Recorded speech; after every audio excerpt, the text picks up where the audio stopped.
अनु के माता पिता उसकी शादी के लिए एक अच्छे लड़के की तलाश कर रहे थे।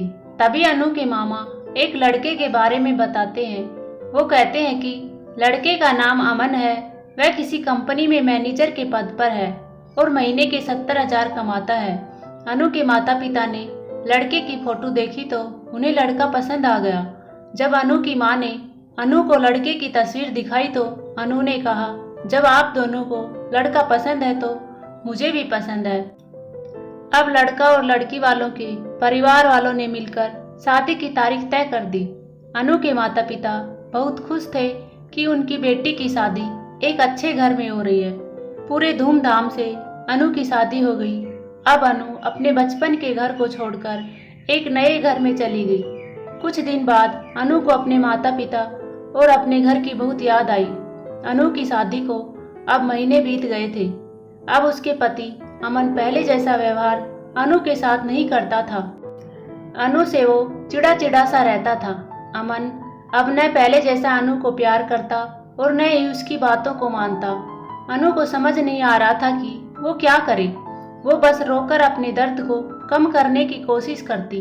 एक दिन अनु को पता चला कि अमन सिगरेट पीने के बहाने छत पे जाता है और किसी लड़की से बात करता है।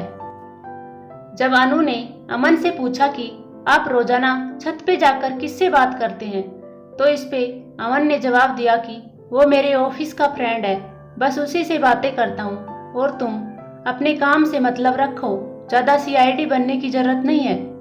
होली का दिन था। अमन के कुछ दोस्त उसके घर आए थे। सभी ने घर पर पार्टी की।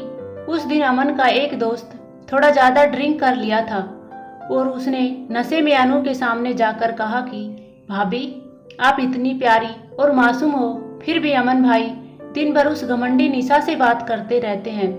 लगता है कि आप अमन भाई का सही से ख्याल नहीं रखते।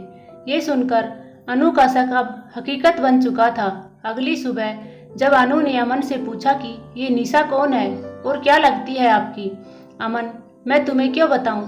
अनु, मैं बीवी हूँ आपकी। अमन, देखो तुमसे पहले वो मेरे लाइफ में आई थी। अनु, तो फिर मुझसे शादी क्यों की?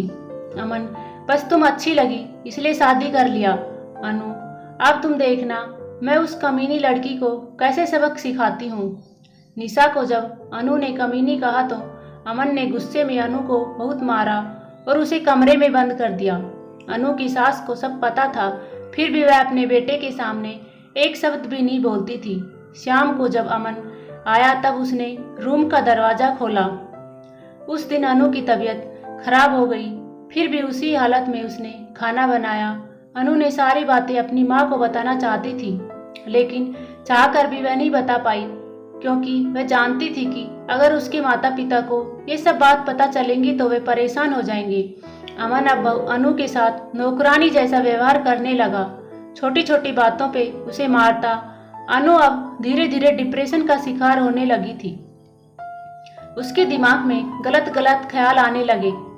अब न वो समय पर खाना खाती और न ही किसी से बात करती।